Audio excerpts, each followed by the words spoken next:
ahora. Bueno, vamos con las vitaminas. En realidad de vitaminas no os puedo explicar mucho porque al final lo que tenemos que hacer es estudiarlas. ¿Qué nos dijeron que podía entrar en vitaminas? El concepto, la clasificación y las carencias. Siempre preguntan eso. Dimos algunas vitaminas en lípidos, muy importante que lo repaséis a partir de ahí, porque había una diapositiva donde decía más o menos sus funciones. Tengo dos tipos de vitaminas que lo vamos a ver ahora, hidrosolubles y liposolubles. Y hay 4 grupos que a mí me interesan. Las C y las B, recordad, las de en medio son las hidrosolubles, y la A y la D, las de los extremos, serían las liposolubles. Ojo, hay más vitaminas, pero como me preguntan esos 4 o me han recomendado estudiar esas 4, esas son las que me estudio. En el grupo B, el ácido fólico y la B12. Vamos a ello, esas son las recomendaciones que nos pasaron en selectividad y nos pusieron estas enfermedades, ¿las veis ahí? Como ejemplo de las que tenemos que hablar cuando hay un déficit de esa vitamina. Entonces esas son las que os he definido. Concepto. Alba, eso sí lo he subrayado, de ese sí me he acordado. Primero, biomoléculas de variada complejidad, porque hay muchos tipos de vitaminas y que son de distintos principios inmediatos. Recuerdo que puede tener distintas composiciones, aunque una de ellas son lípidos, que lo hemos visto. Indispensable en la dieta, ¿qué significa eso? Que yo los necesito consumir en mi dieta, no puedo dejar de consumirlos. Principalmente las hidrosolubles, porque las hidrosolubles generalmente no se almacenan y si yo como un exceso de hidrosolubles, las meo. Mientras que las liposolubles sí las puedo almacenar en tejidos grasos y en el hígado. Sigo. Imprescindible en procesos metabólicos de seres vivos, porque os recuerdo que muchas de ellas son coenzimas.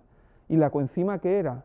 Ese factor necesario que era orgánico que no se unía permanentemente a la coenzima. ¿Os acordáis o no? Vale. Normalmente, ¿dónde me la encuentro? En el interior de la célula y son las precursoras de esa coenzima. Hay que hacer una pequeña modificación para que funcione. Por lo tanto, regulan muchas reacciones metabólicas. ¿Quién suele producirlas? Los organismos vegetales. Nosotros fabricamos también algunas vitaminas, no todas, pero a veces las fabricamos en una cantidad insuficiente para que realmente le funcione al cuerpo, por lo tanto tengo que comer de fuera. Por eso siempre recomiendan que hay que comer verduras y frutas, es necesario, porque si no, no obtenemos estas vitaminas. Yo creo que ese concepto es fácil, creo que os puede servir, pero aquí tenéis por puntos, esa definición también os vale. Elegid las que más os guste y eso lo soltáis tal cual. Ahí dice lo mismo, compuestos relativamente sencillos, composición química heterogénea, que es lo mismo de antes, que pertenece a distintos principios inmediatos, indispensable para el desarrollo normal de actividad metabólica, de origen vegetal normalmente, y dice lo de los animales, no pueden sintetizarla y si lo hacen en cantidades insuficientes. Y lo último sí que no aparece en la definición de arriba. Sustancias lábiles que se alteran con facilidad y resisten más los cambios de temperatura y almacenamientos prolongados. Por lo tanto, la fruta y la verdura se supone que hay que comerlas frescas. Y además, si la cocino mucho, la fruta y la verdura, seguramente por calor me cargue la estructura de la vitamina y no sirva.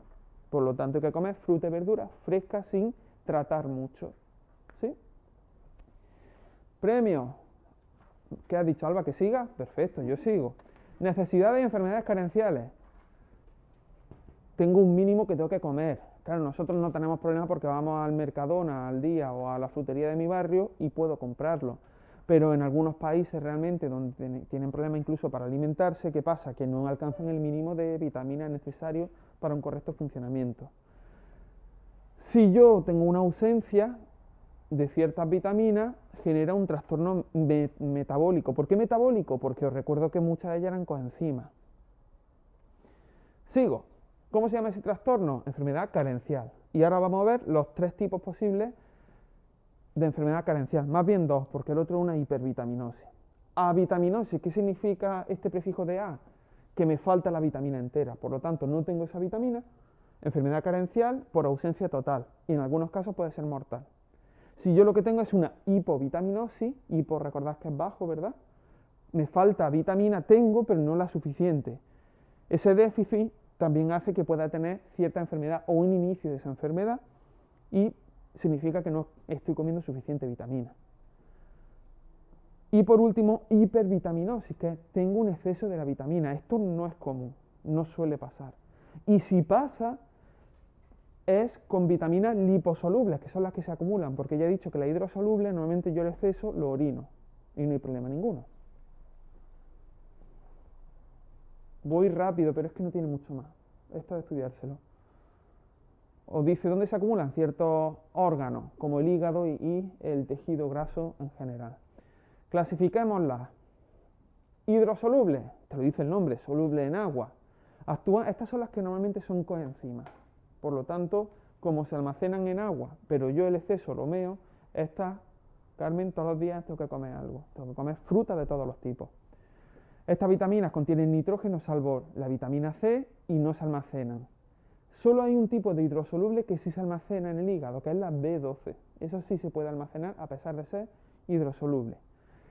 El exceso de esta vitamina se orina y por lo tanto tengo que tomarla todos los días. A este grupo pertenece el complejo B y la vitamina C. Dice el complejo B porque luego veréis que hay vitamina B1, B2, B3, etcétera, etcétera, etcétera. Por eso habla del complejo. Y vámonos a las liposolubles. Insolubles en el agua y solubles en disolventes polares. ¿Os acordáis de los lípidos, no? Sí. Son lípidos insaponificables. Pues ya te lo dice, por eso puedo almacenarlo en tejido graso y en el hígado. Y no son cofactores, y no son coenzimas. ¿Sí? Se almacena en hígado, tejido graso y no tengo que tomarla todos los días, pero sí que tengo que tomarla de vez en cuando porque yo puedo acabar con mi reserva, entonces tengo que ir consumiéndola de vez en cuando. Aquí que tengo vitamina A, D, E y K, pero las que a mí me interesan son la A y la D. Premio. Seguimos. ¿Qué enfermedades hay asociadas? El escorbuto con una deficiencia de la vitamina C, ¿vale? Veis que es una avitaminosis, esta es la enfermedad que decían de los marineros, porque como no tenían fruta fresca, normalmente ¿qué les pasaba? Les sangraban las encías y los tejidos, se les caían los dientes y había hemorragias capilares. Entonces acababan los pobres hechos polvo. Espina bífida, yo creo que esta la conocéis, porque es una malformación que está asociada al embarazo y entonces si en los primeros meses no hay suficiente ácido fólico, el tubo neural, es decir, lo que va a ser luego su médula espinal, no se cierra completamente y las vértebras no las cierran tampoco. Entonces a veces vemos que hay como una protuberancia donde en la espalda aparece esa médula espinal sin protección. Esto es una putada bastante grande. La gente que tiene espina bífida está bastante jodida. Entonces, por eso a la embarazada, desde el principio, si está en un proceso de, imaginad, de fecundación, en el que quiere tener un hijo, el médico le suele mandar ácido fólico desde el momento en que está intentando tener hijos. Y si se queda embarazada sin estar a lo mejor en un proceso previo de buscarlo, le hacen una analítica y le meten ácido fólico para evitar que haya esa malformación en el feto. Anemia perniciosa, una anemia megaloblástica. Los glóbulos rojos, digamos, no funcionan bien, son más grandes de lo normal, tienen ahí un problemilla. Y esto normalmente pasa porque las células parietales también se alteran por esto. Son las células de las paredes del estómago que fabrican el factor intrínseco. Y diréis, ¿y eso para qué coño sirve? Pues está asociado a la absorción de la vitamina B12. Entonces, si esas células parietales no funcionan bien, no puedo coger la vitamina B12 y entonces a partir de ella tengo una vitaminosis porque no la absorbo. Esto normalmente suele ser por una reacción autoinmune, casi siempre. El cuerpo rechaza, se produce esta anemia, rechaza la absorción y entonces estoy jodido. La otra enfermedad es la ceguera nocturna, en este caso está asociada a la vitamina A y todo lo que tenga que ver con la vitamina A tiene que ver normalmente también con procesos de visión.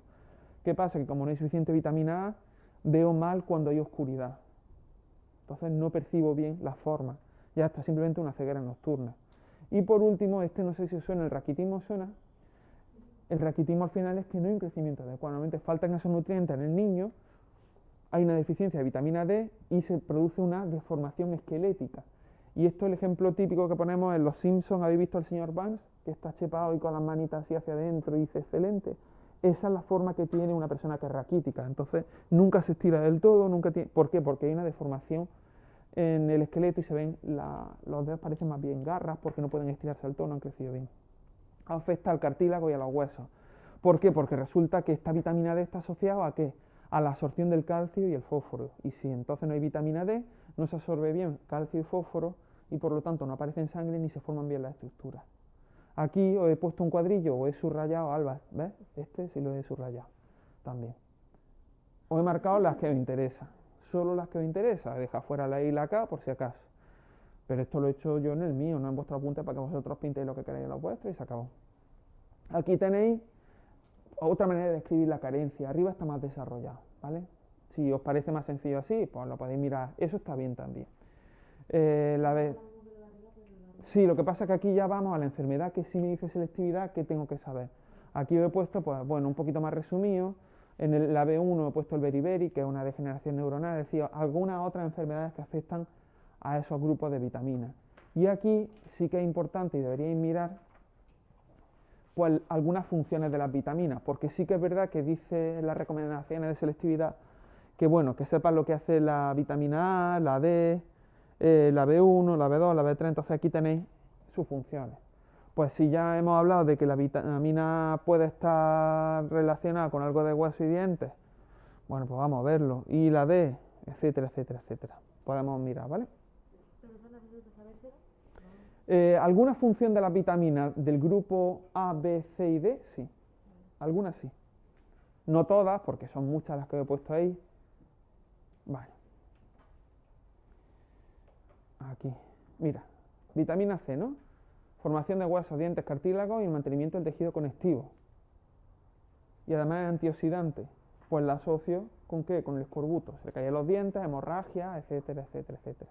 Entonces, si queréis asociar la función a la enfermedad carencial, a la vitaminosis, y ya está. Os busqué actividades de otras comunidades, porque en esta no había ninguna. Ahí tenéis los ejemplos. Define los siguientes términos, señala algunas coenzimas que tengan vitamina en su composición, que esto tiene que ver con lo que hablamos del NAD, ¿os acordáis? Pues mira, ahí tenéis los ejemplos.